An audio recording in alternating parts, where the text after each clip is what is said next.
In 2002, the Oakland Athletics general manager Billy Beane pioneered a new approach to baseball. It became known as Moneyball. In short, he used data and analytics to identify undervalued players, and in doing this, his team set a new record for the greatest number of consecutive wins. The effect of Moneyball was so drastic that every other baseball team was forced to change for fear of being left behind. Needless to say, data analysis had completely revolutionized the sport. And naturally, other sports attempted to follow suit. And just like baseball, lots have successfully evolved. But football hasn't. And this isn't just because North America led the sport's data revolution, or because football holds some traditional values opposed to the use of data. Instead, it's because of one key but underappreciated reality. Football is much harder to analyse than almost every other sport. Picture this. It's a game of cricket. There's a batter, a bowler, and some fielders. The bowler bowls the ball, and we freeze frame just as it's approaching the batter. Now consider the possible eventualities that might play out here. The batter could miss the ball. In this scenario, the ball could hit the stumps or miss the stumps. It could be caught by a fielder or the wicketkeeper, or missed entirely. The batter might hit the ball, it might be knocked down just a few feet away, or hit over the crowd for 6. To be frank, almost anything could happen, and if we tried to calculate all the various permutations, it would result in a very large number. And now we unfreeze. You see, in this scenario, the batter misses the ball, but the ball misses the wicket and is caught by the wicketkeeper, and then the game stops. Now imagine a football game. There's 22 players on the pitch, and the ball is with one of the goalkeepers at a goal kick. There is currently a pause in the action, but it's about to restart. The goalkeeper starts to pass the ball to one of their centre-backs, and again we freeze frame. Just the same as the cricket scenario, almost anything could happen here. The centre-back could successfully receive the ball, it could be intercepted by an opposition attacker, the pass could be misplaced and go out of bounds for a throw-in. There are more meaningful possible scenarios given the number of players in active play, but essentially the various permutations again result in a very large number. The key difference here is that in most of the possible eventualities in this scenario, the game is not then going to stop, like it did in the cricket example. Let's say that the centre-back did receive the pass successfully. That player is now faced with all of those permutations all over again, compounding the number of eventualities. Our very big number gets even bigger. And as the ball continues to be passed around or intercepted or whatever happens, the permutations quickly become incalculable. You see, this is the reason that football is so much harder to analyse.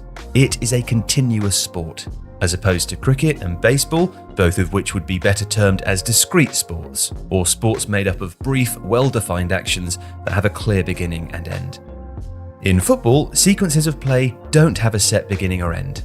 Where sports like basketball, for example, are divided into periods of possession that can last for a maximum of 24 seconds, in football, one pattern of play leads straight into another. And this is what makes the collection of data much trickier. And if not the collection of it, then certainly the use and interpretation of it.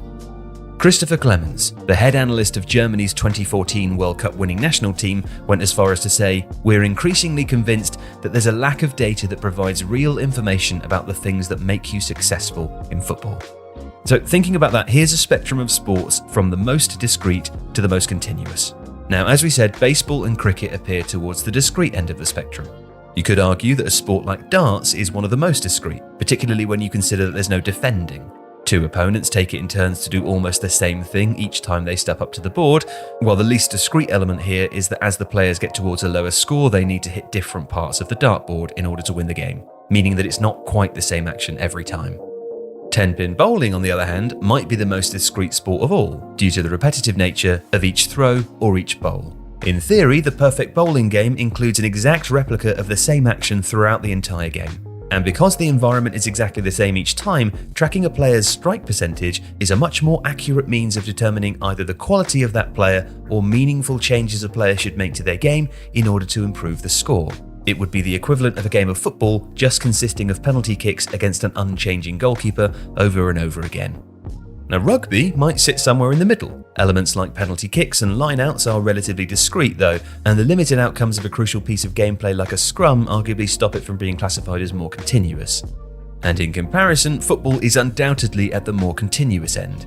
Even with the stop-start elements like a corner kick or a penalty, there are almost infinite outcomes that could occur the second a ball is put back into play, making it extremely hard to determine what data is useful. And just to be clear, we're talking specifically about the use of data to help determine how the game itself should be played.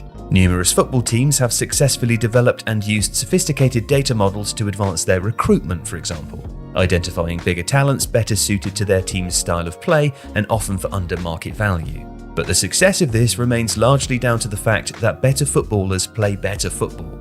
In terms of determining a style of play, data has had a more limited impact.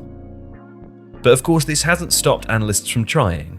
Perhaps the most famous example of a football dataset is called expected goals, a metric that quantifies the quality of a goal-scoring chance by estimating the probability of a shot resulting in a goal. But it's far from perfect, and it has to take into account a lengthy list of variables that simply don't exist in less continuous sports.